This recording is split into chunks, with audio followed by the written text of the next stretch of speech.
नमस्ते। स्वागत है आईबीटीवी पर। मैं हूं प्रिया जोशी और मेरे साथ जुड़े हैं सेठी सर। नमस्ते सर एंड वेलकम टू आईबीटीवी। तो सर, मार्केट फिर से नीचे है। कई दिनों से हम बाजार नीचे देख रहे हैं। So Nifty at this hour, it's mid day. Nifty 158 points नीचे है, 25,718। और सेंसेक्स 516 पॉइंट्स नीचे है at 83,664। Active stocks at this hour: HDFC Bank, Vodafone Idea, Eternal, ICICI Bank, and Reliance. Top five gainers: Eternal, HCL Tech, Asian Paints, ONGC, and Bharat Elect. Top five losers at this hour: ICICI Bank, Adani Enterprise, Adani Ports, Max Healthcare, and Maruti Suzuki. अब तो बाजार में गिरावट का माहौल इसलिए है क्योंकि यूएस से टैरिफ को लेकर फिर से कई खबरें आ रही हैं। तो इसके कारण हम फॉरेन फंड आउटफ्लोज भी देख रहे हैं and there is concern over the US tariff hike. Persistent FII sellings देख रहे हैं। और क्रूड ऑयल प्राइसेस जो है थोड़े से ऊपर नजर आ रहे हैं एंड रुपीज वीक। तो ये कारण से हम देख रहे हैं कि बाजार आज फिर से नीचे है। Sir, would you like to comment anything on the market? बाकी ठीक है, जैसा आपने बताया कि अमेरिका के ट्रम्प साहब ने जो बोला है हम्म। 500% लगेगा टैरिफ। तो हम्म। उसकी वजह से घबराहट है लोगों को जी। कि बार बार रोज रोज चेंज होती हैं चीज़ें। हम्म। तो इससे विकास पे फर्क पड़ता है। हम्म। लोग एक्सपोर्ट प्लानिंग नहीं कर पाते। जी। तो सर, ये मार्केट के बारे में रहा। अब हम बात करते हैं, जैसे आप जानते हैं कि आईपीओज रिलीज हो रहे हैं। पिछले कई महीनों से हम देख रहे हैं कि आईपीओज काफी सारे मार्केट में आ रहे हैं। तो इस बार आ रहा है Bharat coking code limited IPO. तो इसके बारे में आज बात करते हैं, एक एनालिसिस करते हैं। तो पहले इस कंपनी की जानकारी देते हैं कि ये एक होली ओन्ड सब्सिडरी है ऑफ कोल इंडिया लिमिटेड। और ये अपना आईपीओ रिलीज कर रहा है। This will be the first big IPO of 2026। और काफी स्ट्रॉन्ग मार्केट इंटरेस्ट ये जनरेट कर सकता है। पहले आईपीओ की जानकारी देते हैं कि आईपीओ का टाइमलाइन क्या है। ये आज ओपन हो रहा है 9 जनवरी को and this will close on 13 जनवरी 2026। और लिस्टिंग डेट इसकी है 16 जनवरी, जो कि होगा एनएसई और बीएसई दोनों पर। इशू डिटेल्स क्या है? आईपीओ साइज है 1071 crore rupees, entirely offer for sale. Price band इसका रहेगा 21 to 23 रुपीस पर share. Lot size 600 shares. Minimum investment 13,800 rupees. इसकी लिस्टिंग एनएसई और बीएसई दोनों पे होगी 16 जनवरी को। 100% ओएफएस है, ऑफर फॉर सेल, और प्रोसीड्स जो है वो जाएंगे कोल इंडिया लिमिटेड को, बीसीसीएल को नहीं। तो कौन कौन इसमें अप्लाई कर सकता है? Retail investors, qualified institutional buyers, non institutional investors, ये सब इन्वेस्ट कर सकते हैं। कोल इंडिया शेयर होल्डर्स का कोटा है। If you held Coal India limited shares before 1 January 2026, you are eligible for the reserve share holder category, जो आपके एलोकेशन को इंक्रीज करने के चांस बढ़ाता है। अब बात करते हैं आगे, और बात करते हैं कि ये ऑफर फॉर सेल जो है will be of 46.57 crore shares, worth 1071 crore, जैसे मैंने पहले कहा। और आईपीओ की डिटेल्स भी हमने आपको दी है।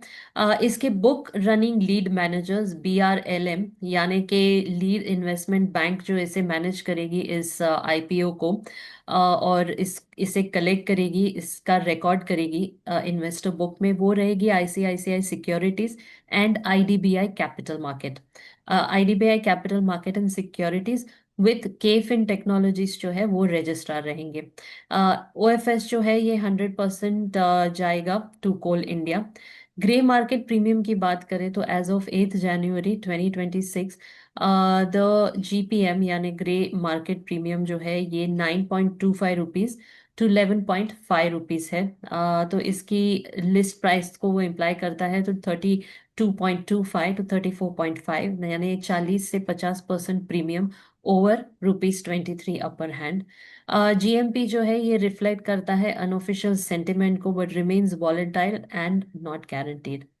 फंडामेंटल्स की बात करें तो बीसीसीएल ऑपरेट करता है 34 mines with 7,910 million tons of coking coal reserves.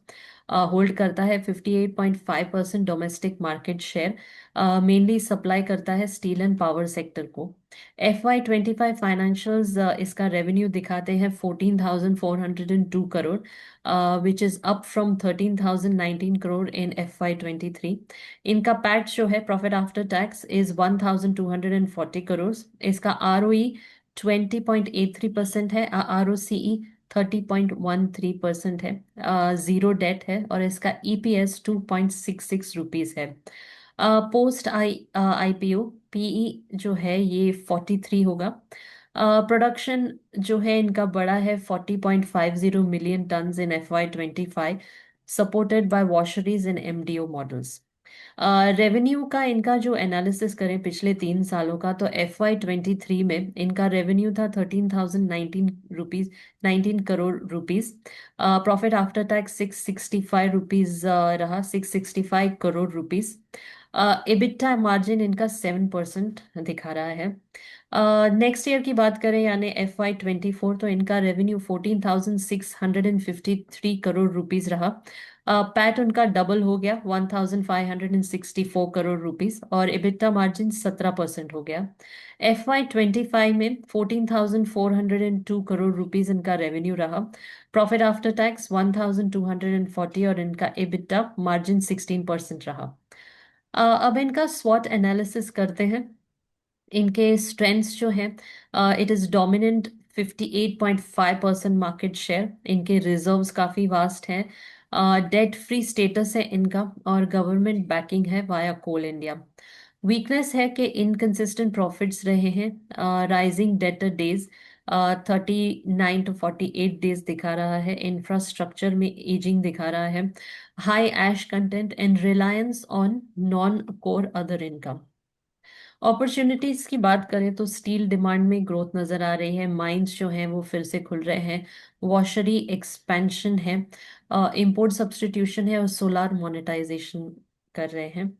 Threats है एनवायरमेंटल रेगुलेशंस जो कि काफ़ी बदलते रहते हैं इन दिनों, कॉन्ट्रैक्टर पे डिपेंडेंसी इनकी ज़्यादा होती है, कोल प्राइसेस वॉलेटाइल है, और काफ़ी कंपटीशन है फ्रॉम इंपोर्ट्स। इनके मर्चेंट बैंकर्स का रिव्यू करें तो दो बैंक्स जो इन्हें हैंडल करती है वो है ICICI securities and IDBI capital markets and securities, जैसे मैंने पहले कहा था। इनमें कोई एक लिस्ट नहीं है, जैसे कि यूजुअली बहुत सारी कंपनी के लिस्ट होते हैं, अराउंड 10 कंपनीज एग्जिस्ट, लेकिन for them it is only these 2 companies. Analyst का रिव्यू देखें तो दिलीप दावड़ा का कहना है कि this is worth buying for long term due to prospects despite static revenue. Anand Rathi का कहना है कि इसे सब्सक्राइब करें for listing gains and steel relevance. Swastika Investmart का कहना है कि इन्हें सब्सक्राइब करें for long term. Listing forecast इनकी देखें तो इनका GMP सजेस्ट कर रहा है 32 to 35 रुपीज लिस्टिंग, यानी 40 से 50% गेन, क्योंकि इनके फंडामेंटल स्ट्रॉन्ग है, और इनकी PSU अपील अच्छी खासी है। मार्केट वॉलेटाइल है, लेकिन that might affect the pricing, but it is worth a buy. Reviews forecast listing pops with long term upside from steel growth. तो सर आप कुछ कहना चाहेंगे इस स्टॉक के बारे में, any reviews from your end? थोड़ी जानकारी ऐड करता हूँ इसमें। जी। प्राइस बैंड जैसे आपने बताया कि 21 से 23 रुपए पर शेयर है, लॉट साइज हम्म। बताया, हम्म। ये मार्केट प्रीमियम आपने बताया, हम्म। फंडामेंटल्स आपने बताए। जी। ई रेशियो अभी इसकी है 43x। जी। अभी जो कंपेरिजन इसका किया है, रेवेन्यू, PAT, एबिटा मार्जिन, वो भी आपने बता दी। हम्म। शॉर्ट एनालिसिस आपने किया। जी। लिस्टिंग क्या रेट पे होगी उसके बारे में कुछ आइडिया है। 32 से 35 रुपीज लिस्टिंग, ग्रे पीरियड रहे, प्रीमियम 32 35 रहेगा, हम्म। यानी 40 से 50% गेन हो सकते हैं इसको। हम्म। तो फंडामेंटल अच्छे हैं, PSU कंपनी अच्छी है, वोलेटाइल मार्केट है, हम्म।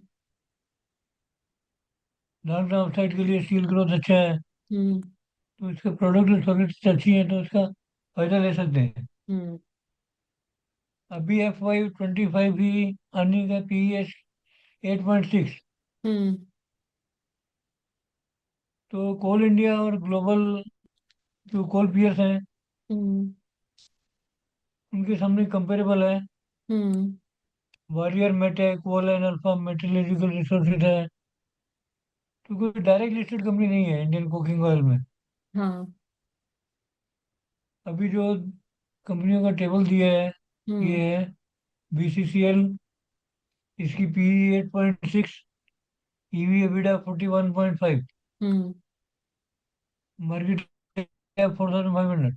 कोल इंडिया 131, 13.1 से 13.4, हम्म। पी रेशो 8.9, ईवी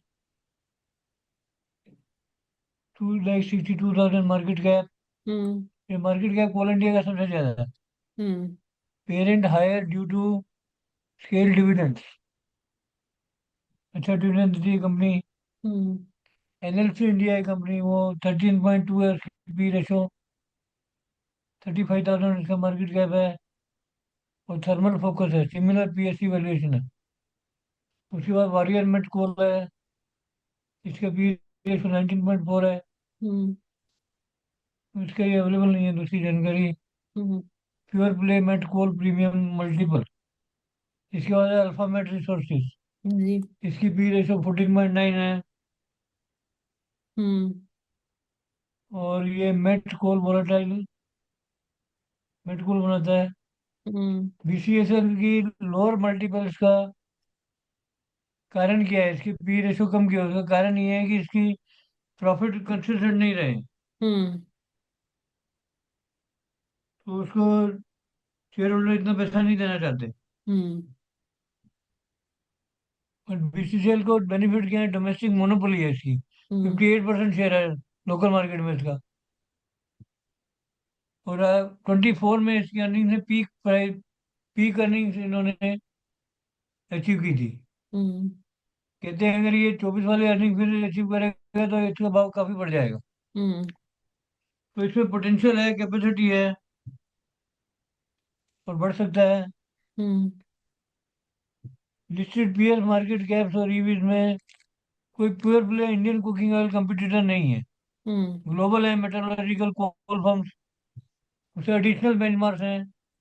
तो कोई कंपेरेबल पूरा नहीं मिलता है। हम्म।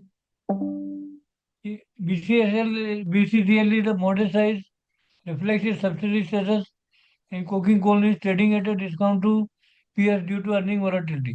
हम्म। इसका वही उतार चढ़ाव बहुत रहा है प्रॉफिट में, हम्म। तो इसको किसी के साथ कंपेयर नहीं कर सकते। कोई दिक्कत आ रही है। हम्म। 10 कुकिंग कोल पियर्स में इसके, उनके नाम मैं बता देता हूँ आपको। हम्म। वो है Warrior Met, Alpha Met, Ramaco Resources, Coal India, SunCoke industry energy, BCCL, American RES, NLC India, और आर्क रिसोर्सिस और कोरोनाडो ग्लोबल। हम्म। अब सब कंपनी का काम काज काफी डिफर करता है एक दूसरे से। प्रोडक्ट्स सेम है लेकिन और कहीं से इनके जो वर्किंग है उसके हिसाब से काफी फर्क है। हम्म। लोकेशन के हिसाब से, कुछ बाहर की हैं कंपनियां, उनसे सीधा आप कंपेयर नहीं कर सकते हैं। जी। गवर्नमेंट के रूल हैं अलग अलग, प्राइवेट सेक्टर की नहीं है, तो भी हम्म। आप अंदाजा नहीं लगा सकते हैं। तो काफी कुछ इसमें भगवान भरोसे है।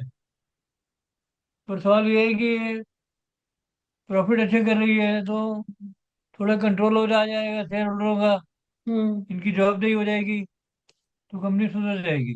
हम्म।